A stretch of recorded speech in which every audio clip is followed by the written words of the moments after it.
بسم الله الرحمن الرحيم. الحمد لله رب العالمين والصلاة والسلام على سيد الأنبياء والمرسلين أما بعد فأستعيذ بالله من الشيطان الرجيم. بسم الله الرحمن الرحيم. السلام علیکم ورحمۃ اللہ وبرکاتہ. عزیز طلبہ کرام، امید کرتا ہوں احباب خیر سے ہوں گے. انشاءاللہ آج ہم مشکات المصابیح کے درس نمبر 44 میں باب قسمت الغنائم والغلول فیہا فصل اول سے احادیث مقدسہ 3987 سے لے کر 3989 تک پڑھنے کی سعادت حاصل کریں گے، جن میں ان احادیث مقدسہ کا ترجمہ ہوگا اور ساتھ ساتھ ان احادیث مقدسہ کی تشریح و توضیح کرنے کی سعادت حاصل کریں گے. تو آئیے طلبہ کرام بلا تاخیر بڑھتے ہیں اپنے آج کے درس کی طرف. بسم اللہ الرحمن الرحیم. حضرت ابن عمر رضی اللہ تعالی عنہ سے روایت ہے ان رسول اللہ صلی اللہ علیہ وسلم اسہم للرجل ولفرسه 3 اسہم سہما له وسہمین لفرسه متفق علیہ. حضرت ابن عمر کہتے ہیں رسول کریم نے مال غنیمت میں سے ایک شخص اور اس کے گھوڑے کے لیے 3 حصے دیے، یعنی ایک حصہ تو خود اس کا اور 2 حصے اس کے گھوڑے کے لیے دیے. یہ بخاری و مسلم کی روایت ہے. اس کی توضیح میں شارحین کرام کچھ یوں رقم تراز ہیں. 3 اسہم کے حوالے سے میدان جہاد میں 2 قسم کے لوگ لڑتے ہیں. ایک قسم کے وہ لوگ ہوتے ہیں جن کے پاس گھوڑے ہوتے ہیں اور دوسرے پیادہ یعنی پیدل لڑنے والے ہوتے ہیں. اب گھڑ سوار کے حصے اور پیدل کے حصے میں فرق تو ہے، گھڑ سوار کو زیادہ ملے گا، پیدل کو کم ملے گا، لیکن حصہ کے تعین میں فقہاء کا اختلاف ہے کس کو کتنا ملے گا. فقہاء کا اختلاف کچھ یوں ہے کہ ائمہ ثلاثہ جمہور کے ہاں پیدل مجاہد کو 1 حصہ ملے گا، شاہ سوار کو 3 حصے ملیں گے. 1 حصہ ان کا اپنا ہوگا اور 2 حصے گھوڑے کی وجہ سے ان کو ملیں گے. ائمہ احناف کے نزدیک پیدل آدمی کو 1 حصہ ملے گا، لیکن شاہ سوار کو 2 حصے ملیں گے، 1 حصہ ان کا اور 1 ان کے گھوڑے کا. دلائل جمہور کچھ یوں دیتے ہیں کہ زیر بحث حدیث حضرت ابن عمر کی روایت جو اپنے مدعا پر واضح دلیل ہے.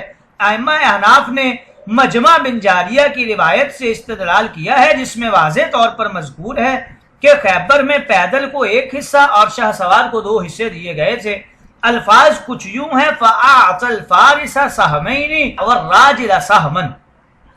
حضرت مجمع بن جاریہ کی روایت میں اموال غنائم کے حصوں کی تقسیم اور مجاہدین کی تعداد کا بیان بھی موجود ہے، جس سے احناف کے مسلک کا واضح طور پر ثبوت ہو جاتا ہے اور جمہور کے مسلک کی نفی ہوتی ہے. وہ اس طرح کہ خیبر کے اموال کے کل 18 حصے تھے اور مجاہدین 1500 تھے، جن میں 300 شاہ سوار تھے اور 1200 پیدل تھے. 300 شاہ سواروں میں سے ہر 100 کو 2 حصے دیے گئے تو 6 حصے گئے، باقی 12 حصے بچے. 1200 پیدل والوں میں سے ہر 100 کو 1 حصہ دیا گیا تو 1500 مجاہدین پر 18 حصے تقسیم ہو گئے. اگر جمہور کے مسلک کے مطابق شاہ سوار کو 3 حصے دیے گئے تو 300 مجاہدین کو 9 حصے مل جائیں گے اور 1200 کو 12 حصے مل جائیں گے. اس طرح ہمارے غنیمت کے کل 21 حصے ہو جائیں گے. حالانکہ مجمع بن جاریہ کی روایت میں واضح الفاظ میں آیا ہے فَقَسَّمَهَا رسول اللہ صلی اللہ علیہ وسلم 18 سہما، یعنی کل 18 حصے تھے. آئیے طلبہ کرام اگلی حدیث مقدسہ کی طرف بڑھتے ہیں. حضرت یزید بن ہرمز سے روایت ہے قال كتب نجدۃ الحروری الى ابن عباس يسأله عن العبد والمرأة يحضران المغنم هل يقسم لهما فقال ليزيد اكتب إليه أنه ليس لهما سهم إلا أن يحزيا. وفي رواية كتب إليه ابن عباس انک کتبت تسألنی هل کان رسول اللہ صلی اللہ علیہ وسلم یغزو بالنساء وهل كان يضرب لهن بسحم فقد كان يغزو بهن يداوين المرضى ويحزين من الغنيمة وأما السهم فلم يضرب لهن بسهم رواه مسلم۔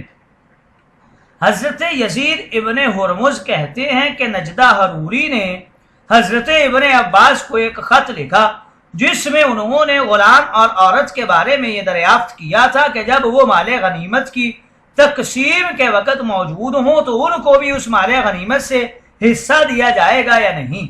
حضرت ابن عباس نے یزید سے یعنی مجھ سے فرمایا میری طرف سے نجدہ کو یہ جواب لکھ دو کہ ان دونوں کا حصہ تو مقرر نہیں ہے، البتہ تقسیم کے وقت ان کو یوں ہی کچھ دے دیا جائے۔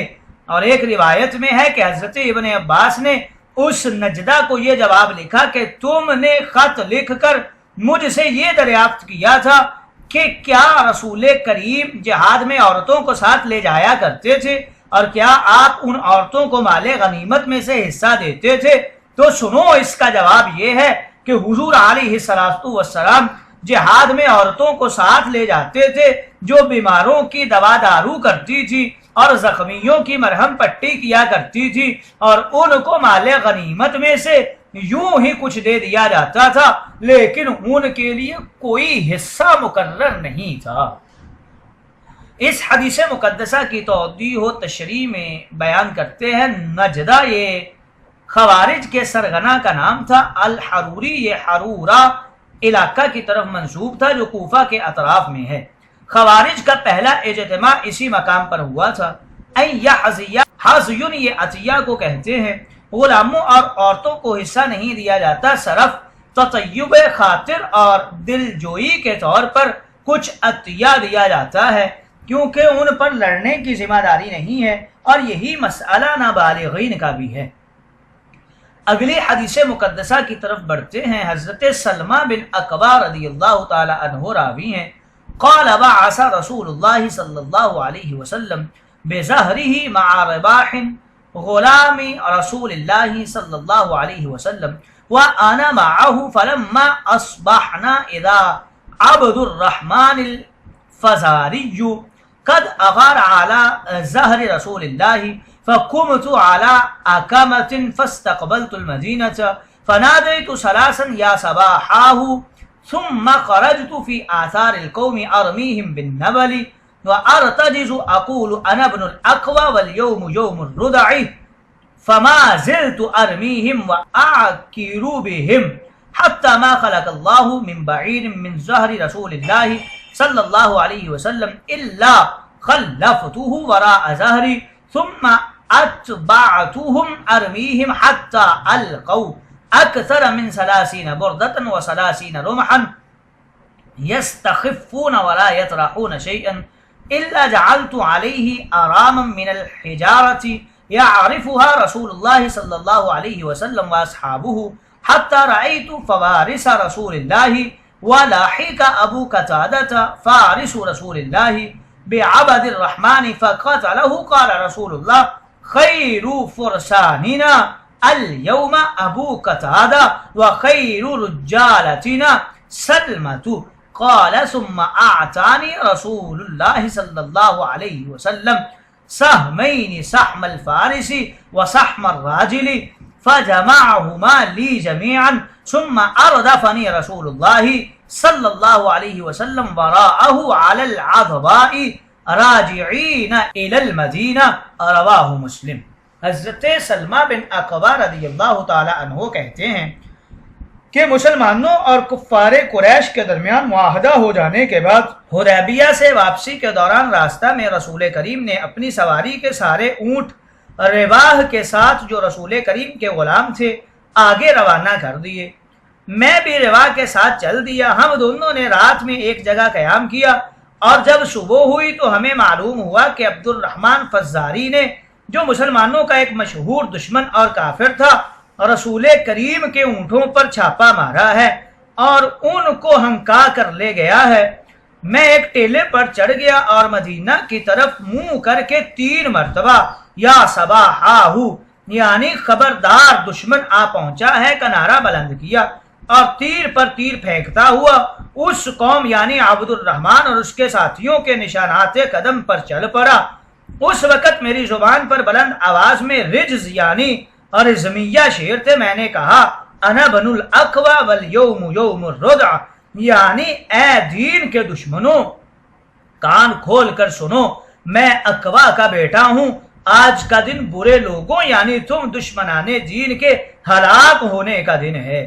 میں اسی طرح برابر تیر مارتا ان کی سواریوں کی کونچیں کاٹتا آگے بڑھتا رہا، یہاں تک کہ رسول اللہ کے اونٹوں میں سے اللہ کا پیدا کیا ہوا ایسا کوئی اونٹ باقی نہیں بچا جس کو میں نے اپنے پیچھے نہیں چھوڑ دیا ہو۔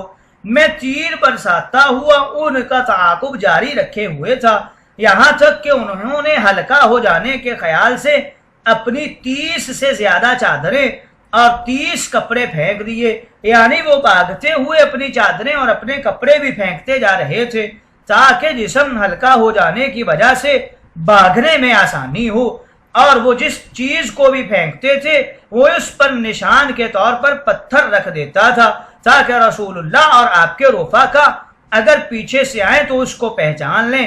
یہاں تک کہ میں نے رسول اللہ کے سواروں کو آتے دیکھا اور پھر یہ دیکھا کہ حضرت ابو قتادہ جنہیں رسول کریم کا سوار کہا جاتا تھا عبد الرحمن کو جا لیا اور اس کو قتل کر دیا۔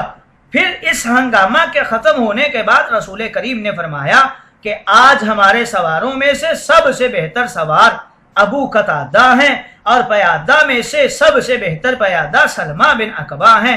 اس کے بعد رسول اللہ نے جب ان کافروں سے ہاتھ لگے ہوئے مال کو ہمارے درمیان تقسیم فرمایا تو مجھ کو 2 حصے دیے، ایک حصہ سوار کا اور ایک حصہ پیادہ کا، دونوں حصے اکٹھے کر کے مجھے عطا فرمائے، اور پھر رسول کریم نے اپنی اونٹنی عزبا پر مجھے اپنے پیچھے بٹھا لیا اور مدینہ کی طرف روانہ ہو گئے۔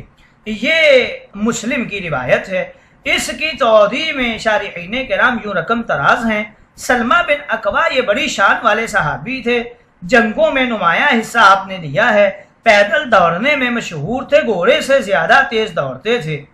اغارہ یہ حملہ اور غارت گری کو کہتے ہیں، اکامہ بلند ٹیلے کو کہتے ہیں، یا صباحہ قدیم زمانہ میں کسی کو مدد کے لیے جب پکارا جاتا تھا تو عرب معاشرہ میں اس قسم کے نعرے لگائے جاتے تھے۔ اس کا مطلب یہ ہے کہ دشمن نے صبح کے وقت حملہ کر دیا ہے، تیار ہو جاؤ اور مدد کرو۔ فوجی کاروائی اکثر صبحوں میں ہی ہوا کرتی تھی۔ ارتاجیزو یعنی میں رجز کے شعر گاتا تھا۔ یوم الردع اس کا مفرد رادع ہے، رادع کا مطلب ایک کمینہ اور ذلیل ہے، یعنی آج ان کمینوں اور ذلیلوں کی ہلاکت کا دن ہے جو منہ میں پستان لے کر دودھ چوستا ہے تاکہ دودھ نکالنے کی آواز کوئی نہ سنے اور دودھ نہ مانگے۔ دوسرا مطلب اس کا یہ ہے کہ آج وہی آدمی کامیاب ہے جس کو شریف عورت نے دودھ پلایا ہو، یعنی آج دودھ پر فیصلہ ہوگا، بہادر ماں کا دودھ بہادر بنائے گا اور بزدل ماں کا دودھ بزدل بنائے گا۔